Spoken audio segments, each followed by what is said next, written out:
Waktu perjanjian internasional tentang kemerdekaan Indonesia, saudara, itu salah satu syaratnya adalah kalau suatu negara sudah dijajah 150 tahun tanpa henti oleh negara lain, maka negara tersebut menjadi milik negara penjajah, saudara.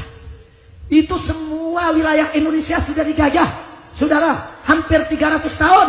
Tapi ada Aceh yang maju ke depan, saudara. Allah Akbar. Apa kata Aceh, saudara? Apa kata Aceh, saudara? Siapa bilang, saudara, Belanda menjajah Indonesia 300 tahun, Aceh tidak pernah tunduk dan jatuh ke tangan Belanda, saudara. Takbir. Allah Akbar. Takbir.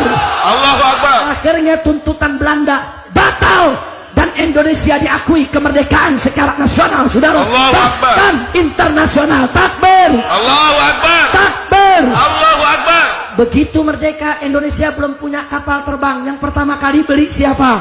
Aceh. Yang pertama kali beli siapa? Aceh. Yang mau dari kemerdekaan siapa? Aceh. Yang jadi contoh siapa? Takbir. Allahu Akbar. Maka itu dari hati saya yang paling dalam, saudara.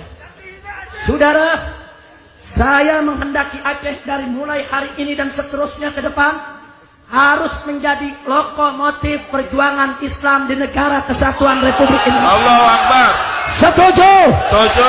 Setuju? Setuju. Harus menjadi lokomotif pergerakan penerapan syariat Islam di Indonesia. Setuju? Setuju. Setuju? Setuju. Maka itu Anda jangan salah paham, saudara. Kenapa saya tidak setuju kalau Aceh melepaskan diri dari Indonesia? Kalau Anda melepaskan diri dari Indonesia, saudara, akibatnya apa? Ibarat kereta, saudara, Indonesia kehilangan lokomotif, kehilangan kakak yang tertua, saudara.